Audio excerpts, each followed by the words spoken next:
What is up, maniacs? Welcome back to WMMAnia. I am your host, as always, Drake Riggs, here to bring you the latest and greatest in the world of mixed martial arts.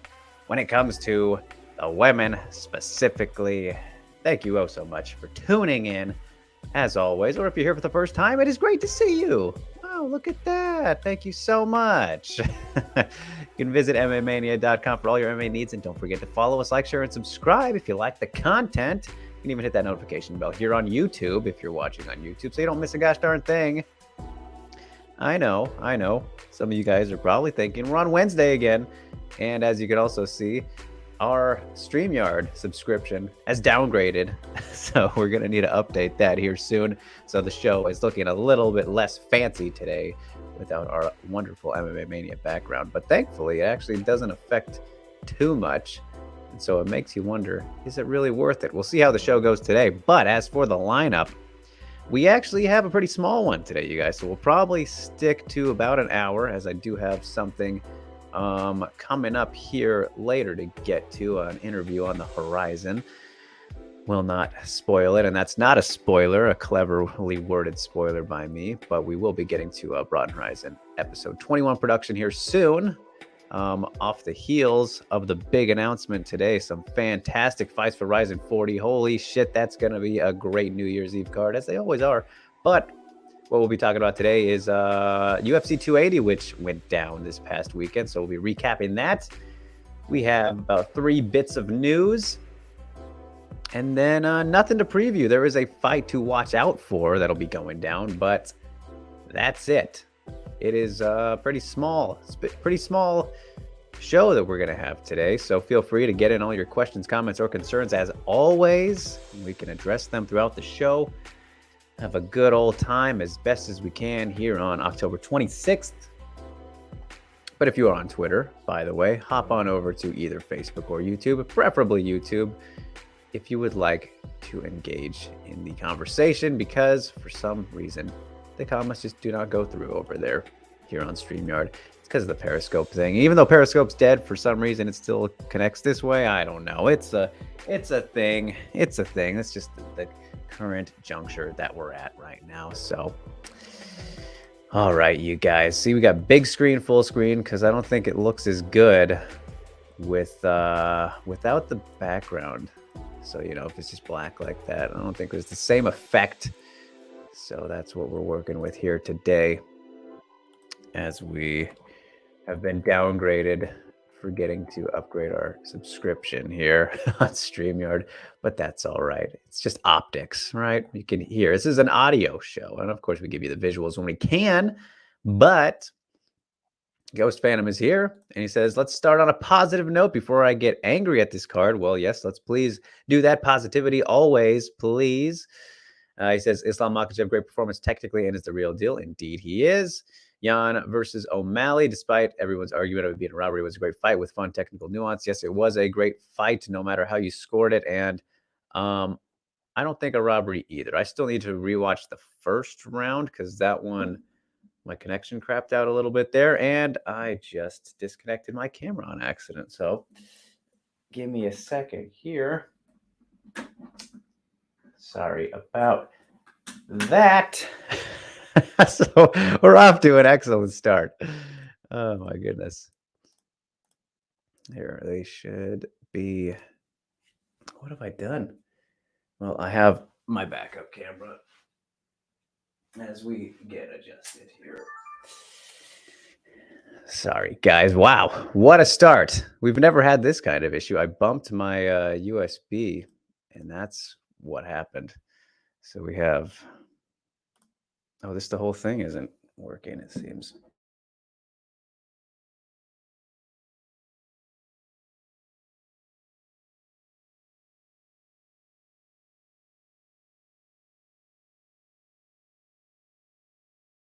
And that was also the microphone, because they're all connected. So that's how that goes. There we go. Jeez, my goodness, what a mess. What a mess we've started off with. But there we go. Incredible. First time we've actually had some pretty decent technical issues here, even though quickly resolved. Um, yeah, just a slight bump in my thing. Anyway, and Dariush versus Gamrot was also great, despite Dariush winning and being annoying. I don't think Dariush is very annoying, but that fight was definitely awesome. And a shout out to anybody who joined us over at MMAfighting.com's watch party. They did a watch party for the first time, and I was on watching that fight with Connor and Mike Hex. So that was a good fun time. Really kind of cool thing that they did there. So maybe we'll have more in the future. But yeah, that was an amazing fight. Same as most anticipated and most hyped up card of the year fails to live up to the hype. Yeah, I mean, overall, I think from Bilal's fight onward, it was pretty solid, though, for the most part. Rain is the Drake Riggs of wrestling with Tyrell Biggs. Is that a real person? I don't know who that is, if that is a real person, but the rhyme's on point as always. Rain, appreciate it. James says, so not the best card last week. I mean, hey, Ryzen 39 was a pretty fun card. There were some lulls, but if you did end up tuning in after the fact, that JHK and I did a fight companion for that event. Very impromptu, as you obviously did not know it was coming, and I didn't either, but he mentioned it and was like, hey, we should do that again. I was like, that's a good point. The last one was pretty fun. So we will probably try and get back. I mean, they're just fun in general. We'll probably try and get back at it over on my channel for Ryzen Landmark. And of course, Ryzen 40, which I mentioned earlier on New Year's. But who knows? Maybe we can bring it to the Mania channel at some point. But there's some reasons not to do that, and some reasons why that would be a good idea. So we'll see. We'll see about where all that goes. But yeah, the fight companion was fun, actually. Jimmy says, not happy, Drake, not happy with this card. You're saying I'm not happy, or you're not happy, Jimmy? Because I'm fine. I'm fine. Makoto, good day. What was your favorite fight on this card? Mine was Jan versus O'Malley. I scored it for Jan, but honestly, who really cares if that was that good? Very true. Making fun of Ghost. I mean, it matters for what happens next and kind of the division, right? So that's why you should care. Because honestly, I think that O'Malley has nothing for Sterling, seeing how Jan took him down. That will be a very, very bad night for Sean O'Malley if he faces Sterling. But again, we'll see if that ends up unfolding. My favorite fight, though, on the card, I mean, I guess it would probably have to be that one. That one was definitely the most kind of intriguing and competitive, high quality of fight, right? So I think I'd probably agree with you there, for sure. Alvin says, short and sweet message from him today. Let's do our best to encourage each other and learn from each other today. Always, always. Jumbo says, I was not able to go to UFC 275 since it was at Singapore, but I just got my tickets at 281. Let's go. Very nice. Yeah, New York. All right, Jumbo. Well, like I said, what I think last week, nothing official yet, but maybe I'll see you there. If I'm there, definitely feel free to say hi at one of the whenever, really. But again, not official yet. I'm not sure if I'll be there, but it's obviously in discussion. Cintro, hi. How's it going? I have a pretty good take about Manon Fiorot. All right, yeah, we'll get to her momentarily. Grumbopolis, my man, love this show. Appreciate you. Great insight from the chat, as always, unlike some MMA chat rooms I've been a part of. Yes, of course. Why do I think it's hard for people to come up with educated takes, as you guys seem to do every week? Well, a question for everybody from Crombie.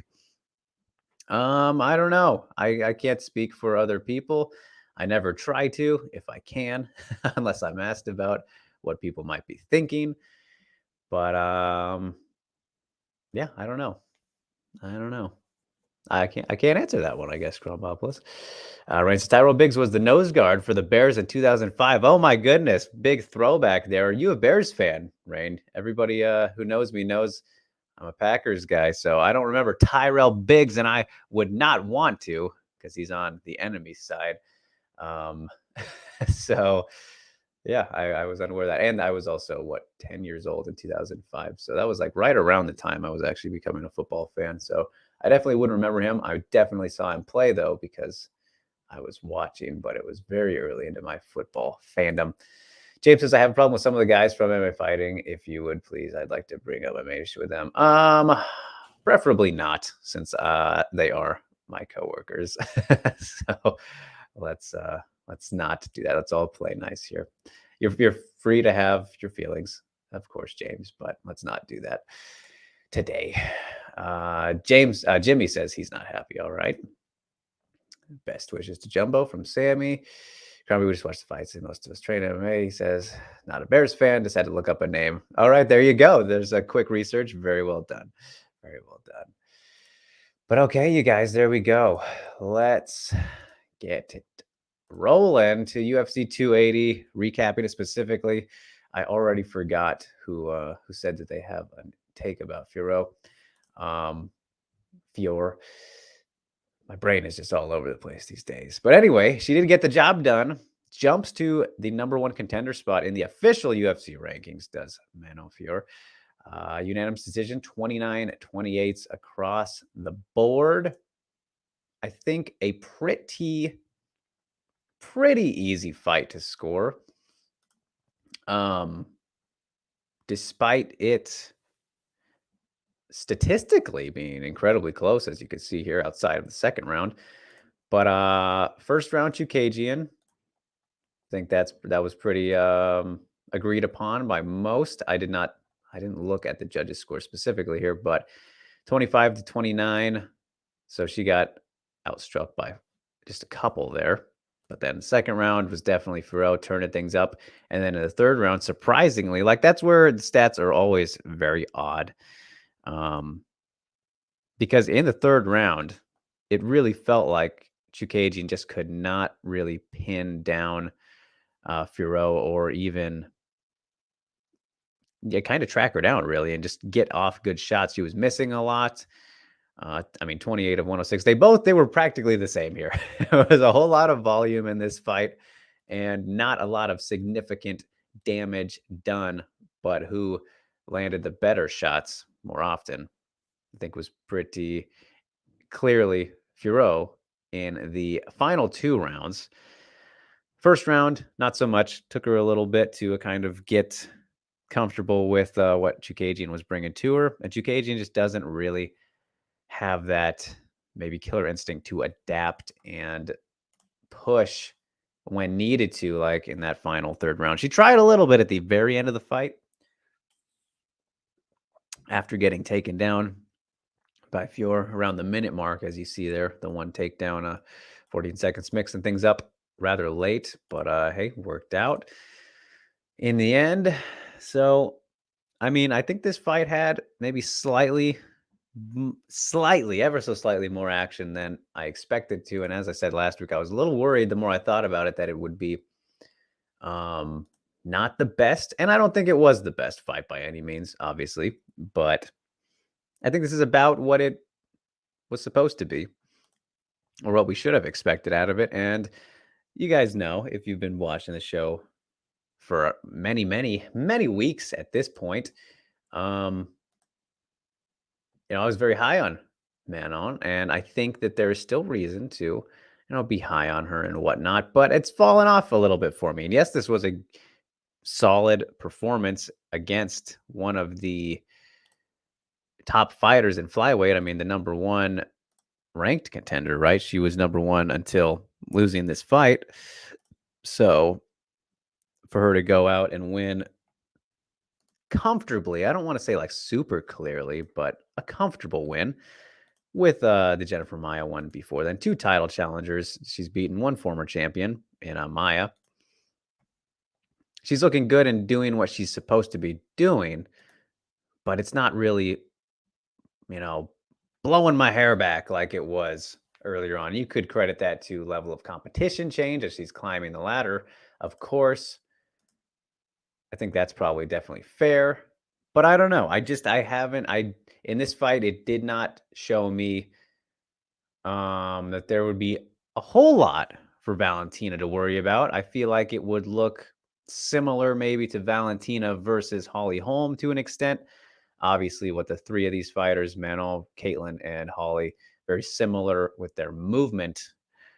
Um, and then Alexa Grasso's in the wings there waiting. But even though I feel like Grasso maybe I would be more intrigued by Grasso versus Shevchenko, I think, at this exact moment right here, after these two fights just happened. But well, and Furo hasn't gone 5 rounds yet. But it feels weird because Furo is rightfully ahead of her in the rankings, you know? So, and beats, I guess you could say, the bigger names, obviously, in Maya and Chukagian in these last two.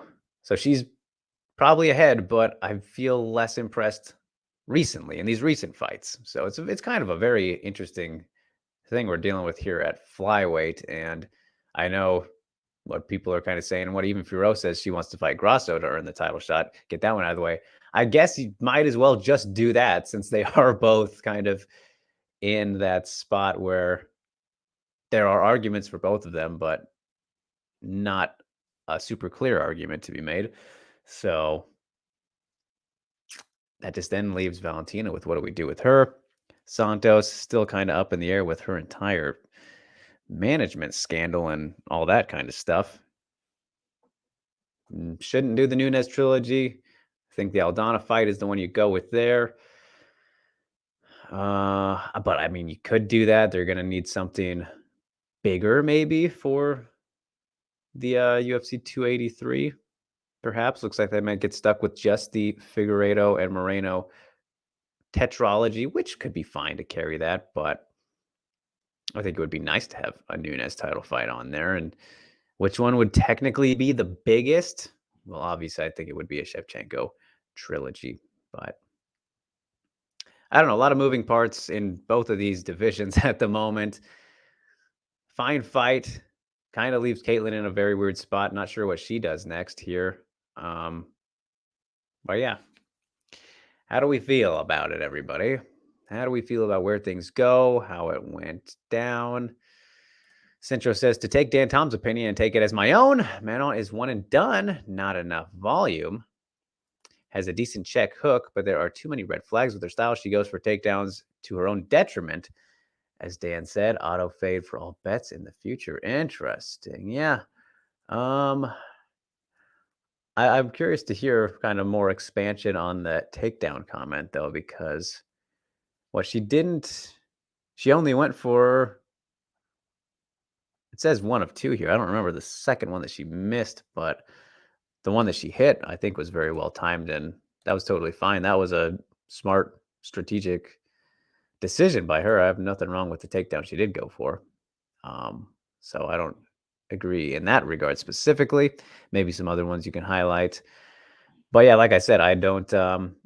There was a time where I felt like she might have the style to beat Valentina, right? I'm on the record saying that she could be one of the ones to give her issues. And I think she still could, but I feel a whole lot less confident about it now. I think Tyler Santos is probably still the one there. And I said that too about her. I was, kind of saying both of them had, I think, the ability to give Valentina fits. And obviously, I think I was right about one of those. We'll see if we ever find out about Manon. But yeah.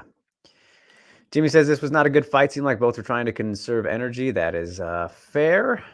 Makoto says, I like Manon's style. Why are high-level analysts like fight Side and Dan not high on her? I think it's we talked about it a little bit last week, repetition a little bit, a lot of the same thing. And in this matchup, it's what it is. It's kind of what you should have expected to happen, because they both fight fairly similarly, with their striking outputs and their movement.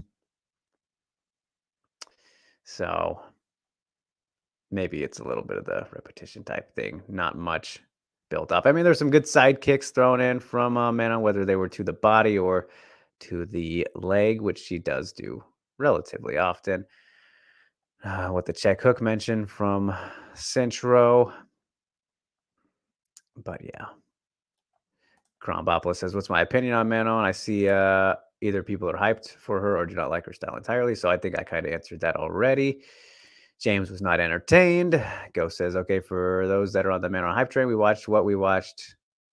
we watched what we watched. What is there to be excited for? It's been hard the last 2 weeks knowing what good striking is. The people around me is telling me that is good striking. Just cringe. That Manon has good striking, he says. I mean, here's always the interesting thing about that, Ghost. And we've kind of gone back and forth about it a little bit in regards to some cases, like relative to who she's fighting and beating and in the division and all that kind of thing, in the environment surrounding her. She's a good striker. She is undeniably a good striker because she's beating people with her striking. Or you could go the route and say that she's not a good striker. Everyone else is just terrible, right? Like, which way are you going to weigh this? And then you look at who she's beating, though, someone like Tukagin, who has done the same thing, and Maya, to an extent, not maybe as much as Tukagin, obviously, utilizing her grappling a whole lot less, but relative to what is around her and in the division, yes, a very good striker. And of course, you can make all the comparisons you can possibly make. That's how you decide that in the first place, right? What is good? If it's working and getting the job done, it's got to be good to some extent, right? Otherwise, it wouldn't work and you wouldn't win. So there's just many ways to kind of look at it that way. And of course, again, when you make comparisons, maybe not. Maybe there are different levels. Of course there are. But it's just what you're going to compare to and why you're comparing. And should you? Does it even matter to do that when maybe say they won't fight or whatnot? It should all be relative in a way. You would think. Rain says Valentina versus Santos 2, since that's the only fight that makes sense. Fiora versus Grasso done. I mean, I wouldn't hate that. Yeah, I think because if you, let's say you do either Fiora versus Grasso, Fiora or Grasso versus Shevchenko, then I think obviously whoever doesn't get the fight should fight Santos. So I think you mix and match these four pretty much anyway, and it's fine. I think it's totally fine that way. So yeah, I think you solved that right there. I think we did it together.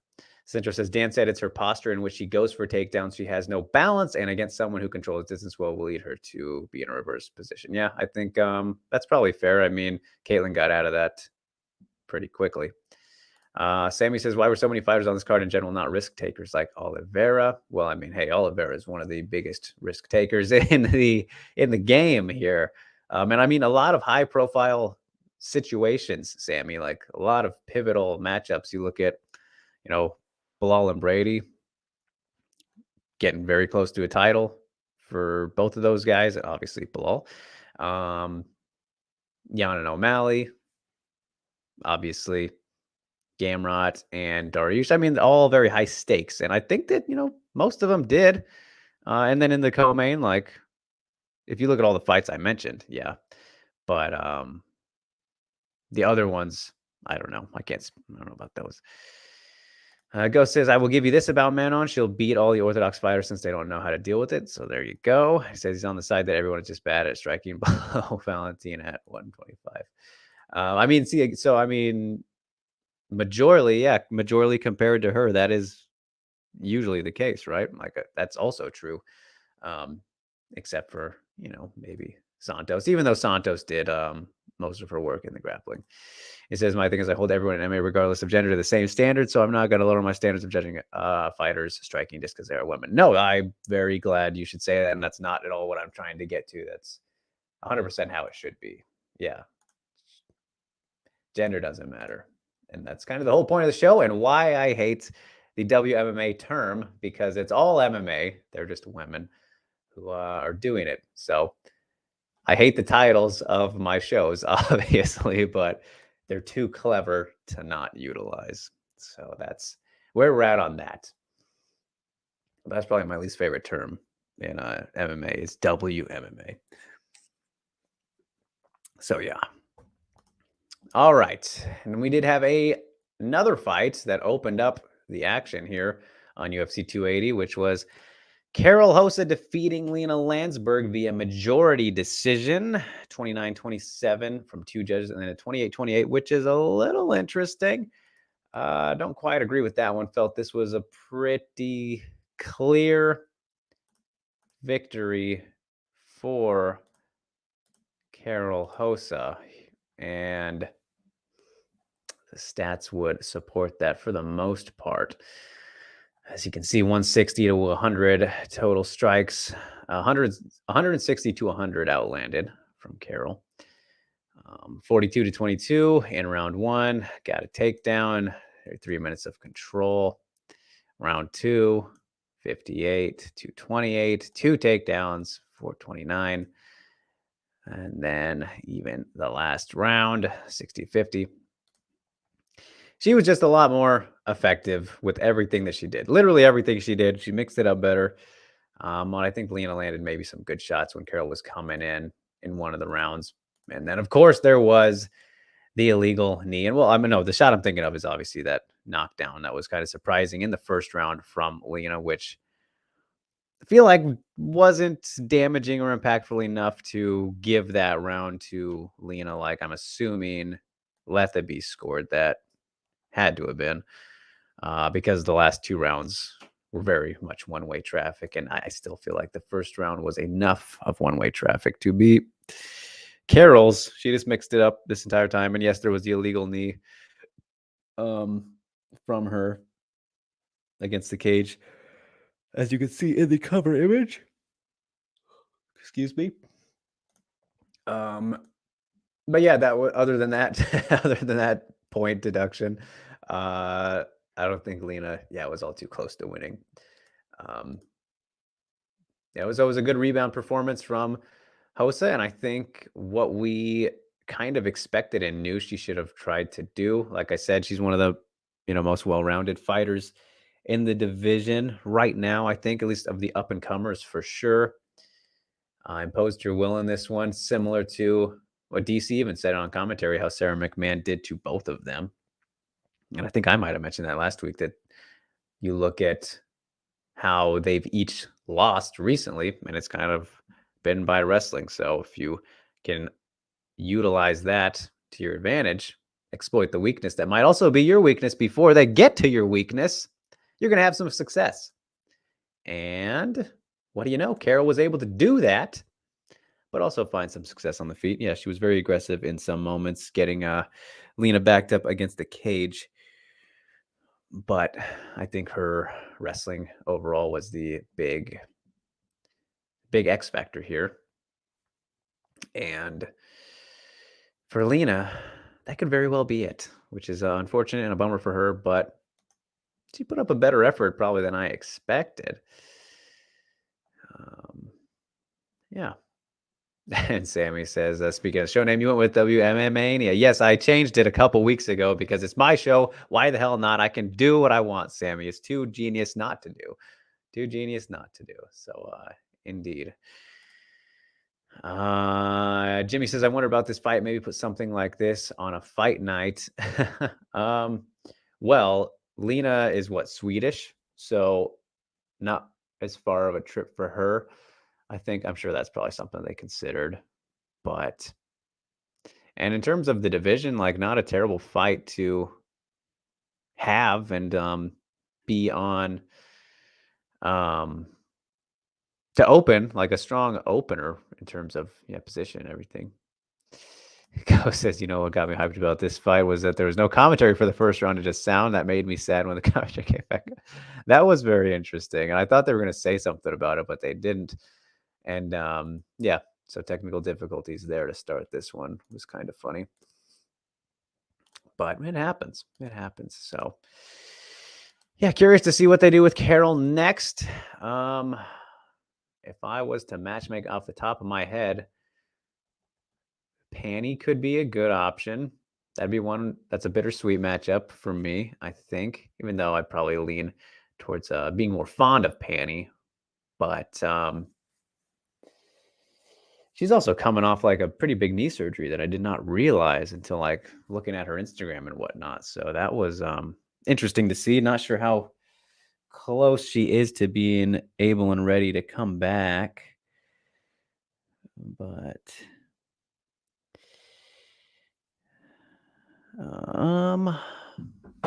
whoops. Sorry, got distracted. Yeah, I think that's it. James says, "Did you like the early fight time?" No, I don't like to wake up early, so definitely not. And is what started at 7 a.m. for me on my time zone. So I prefer like right middle of the day. I think if the fight started like 12, that's a pretty solid time for me. I'm fine with that. But 7, no, that's too early for your boy. Yeah, for sure. But all right, so that is UFC 280. Yeah, the perhaps biggest, most hyped card of the year. Definitely wouldn't say it lived up to the hype. I enjoyed what the final six I thought were fine. And the best part of the show, unsurprisingly. But I don't think it was card of the year. No. So Crombie says, I was on Henry Cejudo's live chat and he said Zhang has better wrestling technically than Esparza. He's probably right because he's an Olympic gold medalist, right? Well, he obviously knows better than all of us. He knows better than all of us, Crombie, but he also has inherent bias and has worked with Zhang. But again, I mean, he knows best. He knows best when it comes to wrestling, and he does his analysis, and he's been a pretty solid coach and all that. So, yeah, I mean, I don't think you need to ask about that. It's just if someone of that status says it, you should probably believe him. And I guess time will tell. Time will tell once they actually meet. But yeah, there you go. All right. So let's get to the news now. Just some quick hitters here, you guys. We might be wrapping up early. Feel free to get in as many questions as you want, guys. We'll stick to an hour today, but we're probably gonna breeze through this here. Like 8 minutes. We're at the 32-hour mark. 32-minute mark. So I could see this wrapping up extra early if you got nothing you want to talk about, which is fine. Not gonna force you or anything, but yeah, it's a small show today. And I don't have too much to say about these news bits, but if you do, go ahead and share them. So at flyweight, we have Mandy Bohm versus Jiyeon Kim added to UFC Seoul all the way in February on the 4th in 2023, the new year. My goodness. My goodness.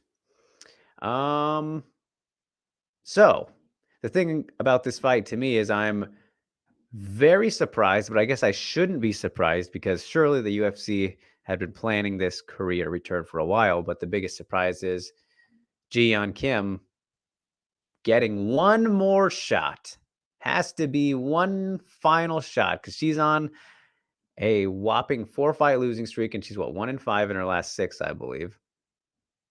I don't have a record up here, but I was looking at it obviously when looking at this fight being announced, and I was like, oh wow, I was surprised she was getting another shot. And of course, there are arguments to be made that she should have won some of the fights, or at least one of the fights in that losing streak. And then, like I said, of course, you want your Korean fighters to fight on the Korean return. So that all makes sense right there. But yeah, this has to be a must win of all must wins for Kim. Can she do it against Mandy Bohm? Yes, she can, because Mandy Bohm has also been quite a letdown in the UFC so far. 0-2 now. Just completely has not looked like the fighter that came into the UFC with an 8-0 record.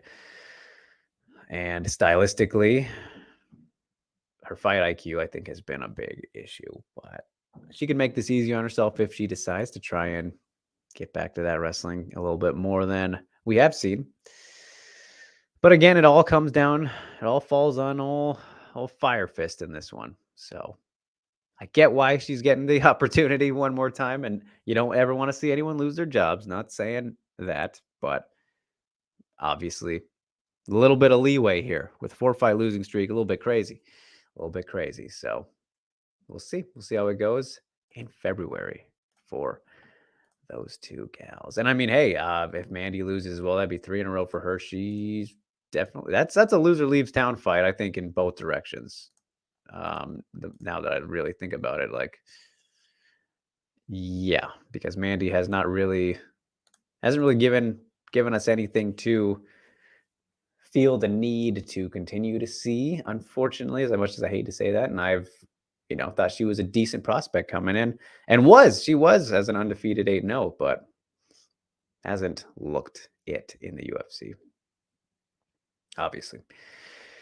All right, and then we go over to One Championship, which has announced a batch of lineups here, but the one we're going to talk about is at strawweight, 125 pounds. Mung Bo is back as she's taking on Jenilyn Olsum at 164, December 3rd in Manila. So you can see right there, we'll do a super zoom with a bunch of other fights announced.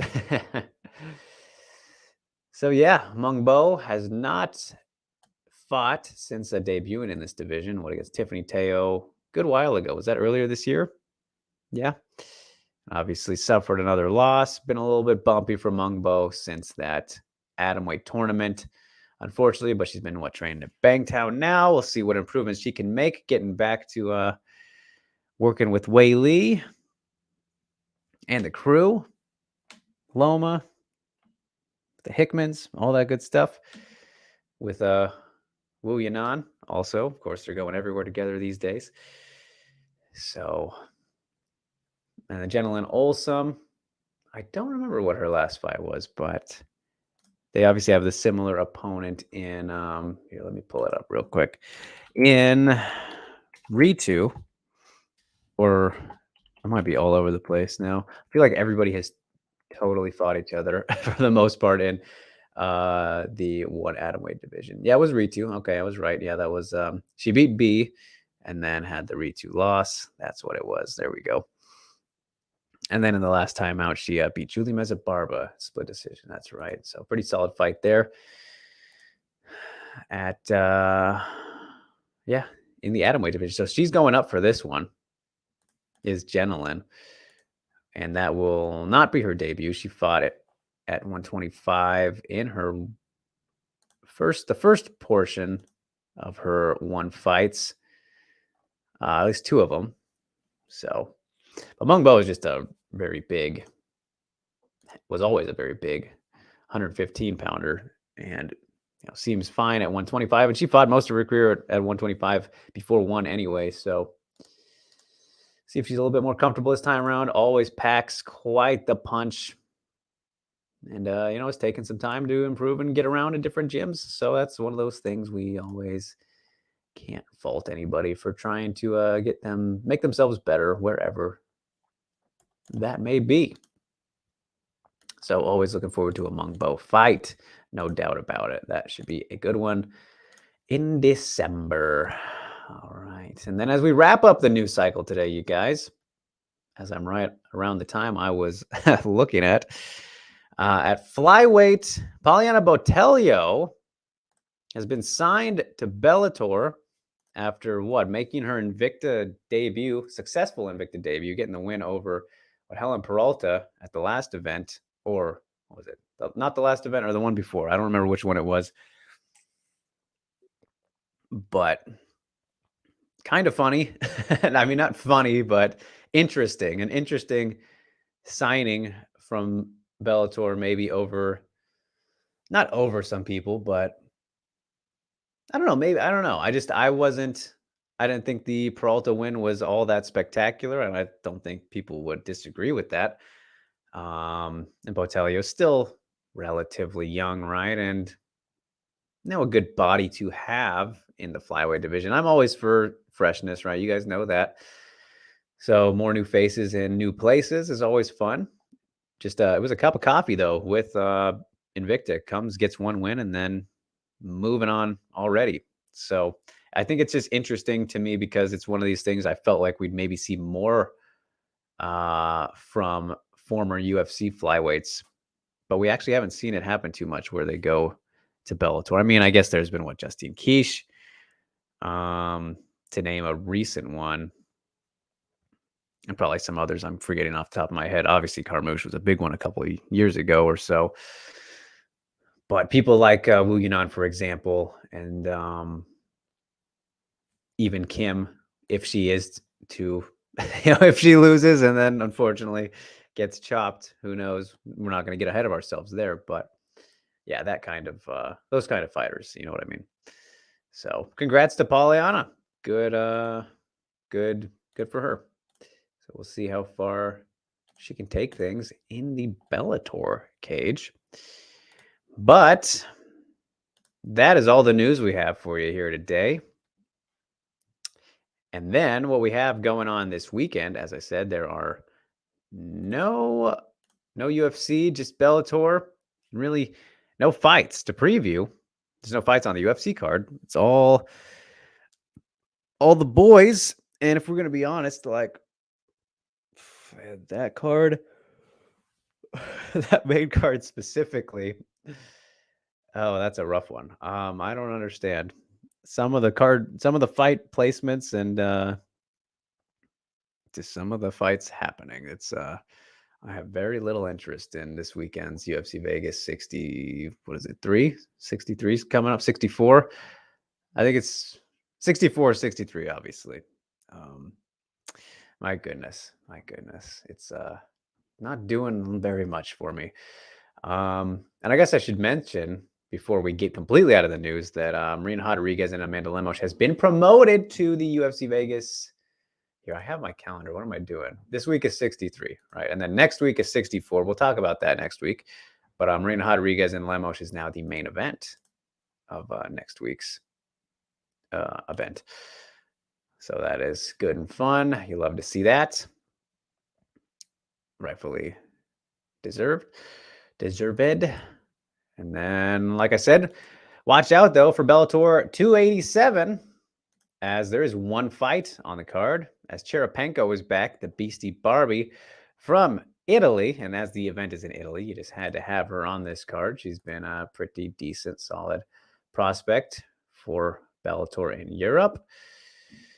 And we'll be looking to extend her winning streak to 3 in a row after beating Lachana Green, and then great submission over Catarina Delista late last year. She's taking on Manuela Marconetto. They're both Italians. So Marcinetto is probably how you pronounce that. Probably trying to get my accent on. Yeah, she's 3-1 and on a good winning streak, but the understandable underdog, as she has fought in Combate in the past. But yeah, watch out for that one. Cherepenko fights are always pretty fun. And this is strawweight. So it's kind of weird how Bellator does that, right? They have some of these fights when they don't have a division. So that's a little bit frustrating, I guess you could say, at least for the fighters. I mean, a good platform for them to fight on regardless. But it's like, where are we leading this to? You're just building them up for them to go to the UFC eventually? I don't know. But either way, that's the one fight going down. That's the one fight we got to talk about here this weekend. I very well could be missing something, but on the calendar, that looks to be it. Ahead of the birthday weekend. So, all right. What are you guys saying? Krombopoulos, as is wrestling the best base for MMA. I think that by now in 2022, it's pretty fair to say it definitely is. You look at some of the most dominant fighters ever, they've all had pretty good wrestling. So yeah, and I think that's always been the case. So Jumbo says, how can I meet up with you at UFC 278? Well, Jumbo, if you can always message me on one of the social media platforms if you want to, go somewhere specific to, I don't know, grab a drink or whatever. I'm down for that. But obviously, I would be at the media events, so like the press conference and weigh-ins and whatnot, if you wanted to meet up there. So I wouldn't be hard to find in those cases, just in the media sections, which are generally kind of middle of those rooms. So yeah, possible if I go. Nothing is at all official yet, but if it does, I will obviously let you guys know. And Citro says thoughts on this. I said on Reddit that I was more impressed with TJ's toughness than Aljo because he couldn't finish a one-arm man quickly. Then a bunch of people called me racist because I don't like Aljo as champ, when the opposite is true. Aljo is legit. Yes. And how was anything I said racist? Yeah, it wasn't racist at all. But yeah, no, that's very absurd. Very absurd. It doesn't make any sense. But I understand where you're coming from. I see both sides of the coin there. I don't think TJ's toughness is anything to be impressed by, though. It's kind of just stupid. It was kind of stupid. It was impressive. The most impressive part of it was him not tapping to the pain like really quickly in that fight, or when Sterling was, grabbing him, that kind of stuff. That was the only impressive thing about it to me. Otherwise, it was just plain stupid. And yeah, Sterling probably should have finished him earlier, but he dominated him regardless. Like, that was a very clear 10-8 round in round one, and then sealed the deal in the second. Makoto says, do I think Carla is underestimating Weili? I just saw her take a vacation to Ecuador last week. Wouldn't she be focused on training camp? Because I know Weili has been grinding. I mean, if that is true, I don't follow her, Makoto. But that is, yeah, that's very odd. And I don't know. That seems crazy to me. If she did do that, if she wasn't like training with Chito, which I don't even know if Chito lives down back home anymore. I don't know. James says, how cool was it that Weili, Bo, and Yanan were rooming together for a few weeks at Bangtao? Yeah, that is pretty cool. You'll love to see some camaraderie there. Rain says, did you know that the Hickman bros were the original wrestling coaches from Mungbo and Wu Yanan? That's one of the reasons they went to Bangtao. I did not know that. I did not. So that is cool. Relighting the flame a little bit. 65% for Drake and 35% for Ghost. How seriously is Weili taken as far as Sashiez, IBJJF, 3-time gold medalist Josh Hinger enter camp? Yes, we've kind of mentioned Josh Hinger in the past, but Weili is always taking all of her fights very seriously. Jimmy, especially title fights. RJ, what is up, man? How you doing? James says, can I ask Weili how her journey around the world finding the best coaches has helped her improve? If I get the opportunity, yes, I can. And Ricotta says it was on her IG stories that Esparza went to Ecuador. All right. Well, yeah, I mean, seems a little late for traveling like that, but she could have been for training. I don't know. Maybe she just didn't show anything. You never know. That's the thing, right? It's like you only see surface level of things on social media from everybody, from me included. Like, nobody ever lets you 100% fully into their life unless you're like some crazy YouTube streamer person or whatever. But yeah, who knows? And especially with someone like Carla, I feel like she doesn't show off too much of everything anyway, but I don't know. Jimmy says, well, shouldn't Dern link up with Hinger if he is the perfect blend of wrestling and jiu-jitsu? I mean, yeah, that would definitely make sense, but will she? Not so sure. But all right, you guys, I think we've made some pretty good time here anyway. I would like to, I think I'm going to get some brunch, have some brunch here as it is past breakfast time and about lunchtime over here ahead of the interview I have with a fighter that we did mention today. So there's your spoiler. There's your hint. You will never guess, I'm sure, but as we've mentioned a lot of fighters, but I will be speaking to somebody.